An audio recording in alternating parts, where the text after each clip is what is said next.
41-year-old Jarvis Butts was just charged with the rape and murder of 13-year-old Neziah Harris. Neziah had a hard life from the very beginning. She had an absent father and absent mother. Neziah lived with her grandmother. Her grandmother adopted Neziah in 2016. In the grandmother's house lived Neziah, the grandmother, and the grandmother's two daughters, also Neziah's aunts. One of the aunts' names is Shannon Harris. Shannon had 5 children with Jarvis Butts. During the trial, the grandmother claimed that even though they shared 5 children together, Jarvis barely ever came in the house. Could you state your name for the record? Annette Harris. Do you know someone, or did you know someone by the name of Neziah Harris? Yes. And who is Neziah to you? My granddaughter. Are you her legal guardian? Yes, I am. When did you become her legal guardian? I adopted Neziah back in 2016. And who else lived there? Just me, the kids. My other daughter lived with me at the other address. But it was just basically me and my kids and Shannon. And who is Shannon? My daughter. And what's her last name? Harris. How many other kids, in addition to Neziah, lived there? 6. Did you know someone by the name of Jarvis Butts? Yes. And do you see Mr. Butts in the courtroom today?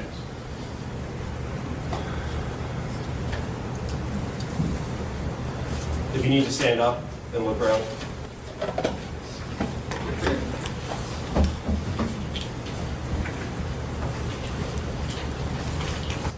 Yes. Do you see Mr. Butts in the courtroom today? Yes. Could you Yes. point to him and identify a piece of clothing that he's wearing? Green uniform with the blue mask. Ms. Harris, how did you know Mr. Butts back in January of 2024? He's the father of my daughter's children. And is that daughter Shannon Harris? Yes. Okay. How many kids do they have together? 5. And would he come around your house on Bedford in January or the months leading up to January? Whenever he did come, he would always pull up in a white truck, and Shannon would go out to the car, and they would sit and talk or whatever, but he would very rarely come in my house. Was there any times that he would interact with Neziah that you saw? Not that I remember, no. Okay. And Neziah also had a brother that lived in the house with her. And allegedly, the brother ran away quite often. So Neziah was left in the cruel hands of her grandmother and 2 aunts, and they definitely hated Neziah.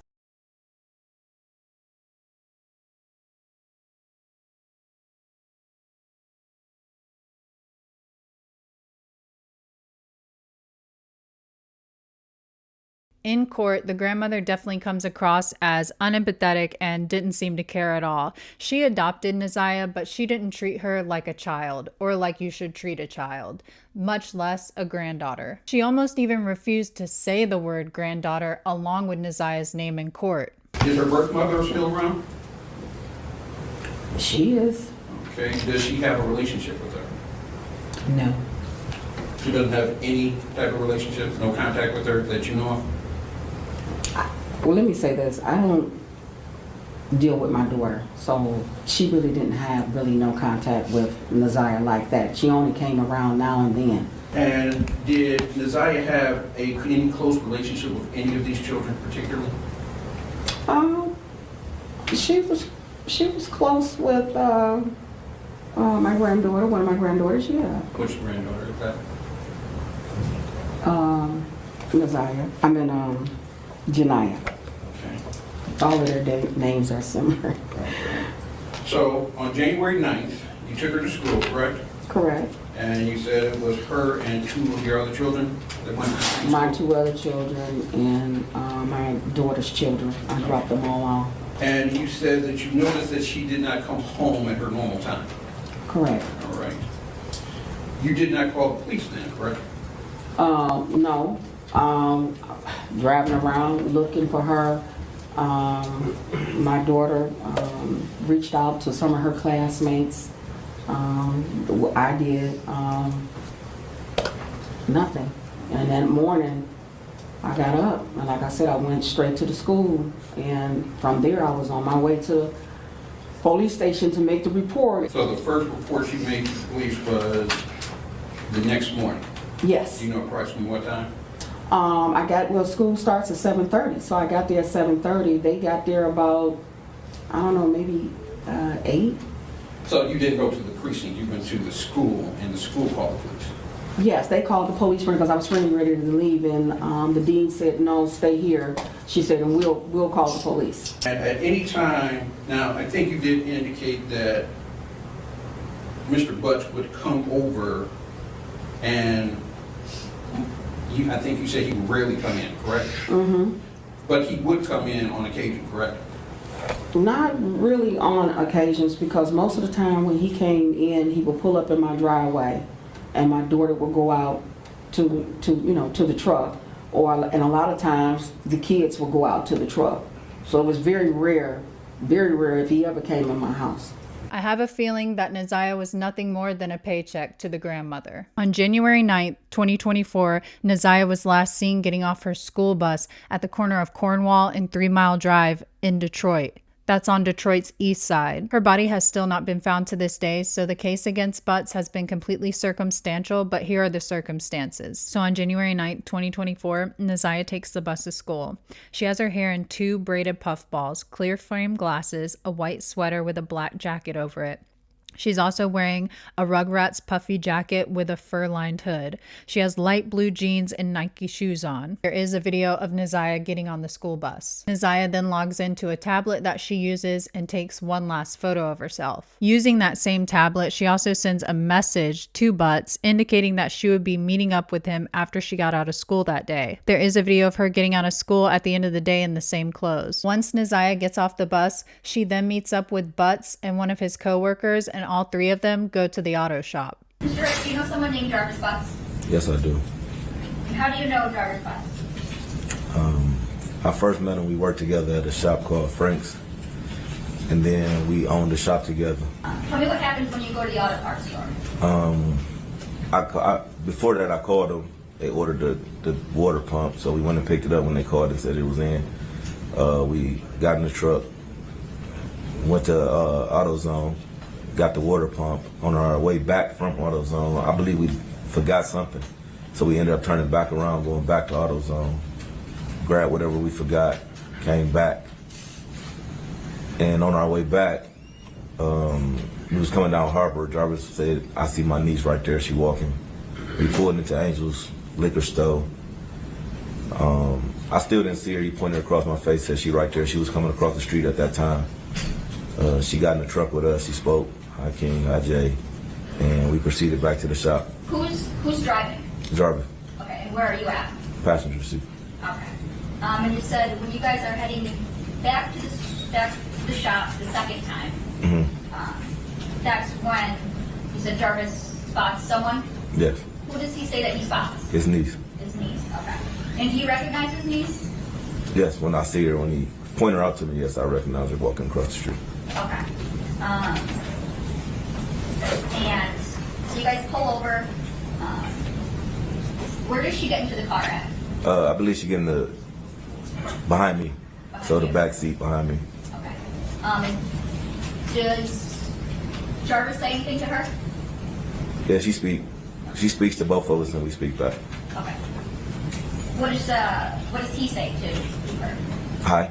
What is his niece doing while you guys are working on the shop, at the shop? I believe she's on her cell phone, I believe. Out in the corner. Opened up the shop door where he left. He left his truck in one of the bays, so we opened up that bay door, went through the gas station, because that's the way we entered the shop. Went through the gas station, opened the shop, opened one of the bay doors. I went to the back and started splitting the money that we had made for the day, and separating the receipts, etc. Where do you see his niece go? Get in this truck. Do you recall where at this truck she got into? Passenger seat. Is the front passenger, back passenger, or something else? Front passenger. You leave, do you lock up the shop? No, I left first. You left first. Okay. So when you leave, who's still at the shop? Jarvis and his niece. Do you see them leave the shop at all? No. Or have you seen Jarvis's niece, the one that was with you on the 9th? Have you seen her since January 9th, 2024? No. Now I want to talk about the day after that you guys went to FC, so January 10th.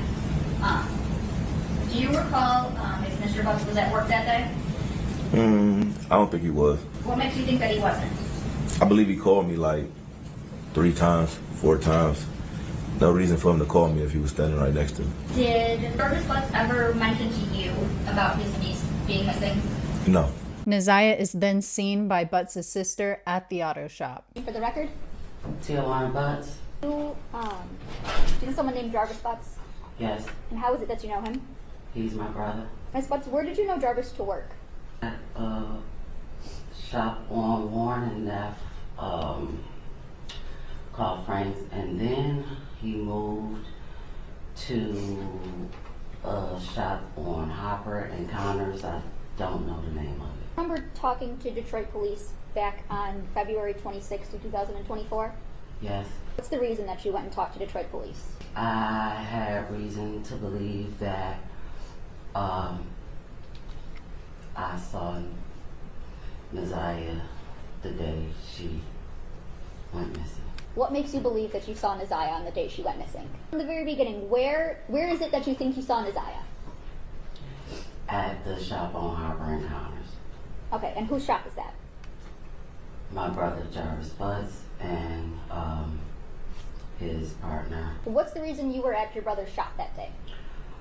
Something was wrong with the car that I was driving, and I just needed him to check it out to make sure it was safe for me to drive.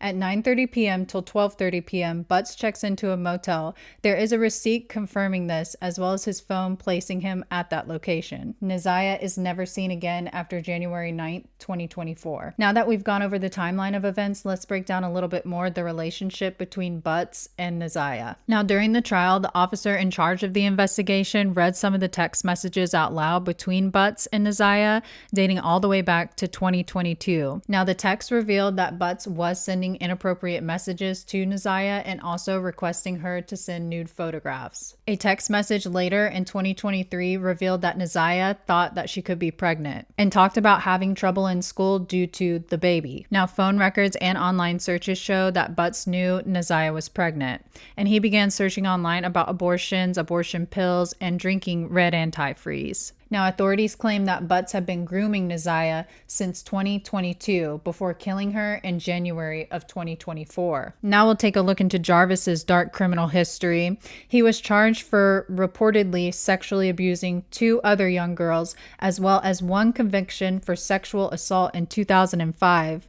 Now, prosecutors referred to Butts as a serial child rapist. Prosecutors also claimed that Butts sexually assaulted an 8-year-old family member and a former girlfriend's 4-year-old daughter who caught chlamydia from the assault. Shannon Jones, the police sergeant who led the investigation in Naziah's case, gave us a perspective into how the police narrowed down Butts as a suspect, including that text message that Naziah had sent Butts saying that they would be meeting after she got out of school. Now, that helped police to know to narrow their search into Butts. They used phone mapping of Butts' phone to canvass the 7 Mile and Berg area, later identifying clothing from Naziah at the scene. Investigators were able to track down Butts' phone after listening in on a jail phone call between him and one of his coworkers. What was the topic of that jail phone? He called to ask would I receive a cell phone out of a truck for him. And were you familiar with what truck he was asking you to get it from? Yes. What truck was that? It was a Z71 Chevy Suburban. And did you know who that truck belonged to? Yeah, his baby mom or somebody he was dealing with.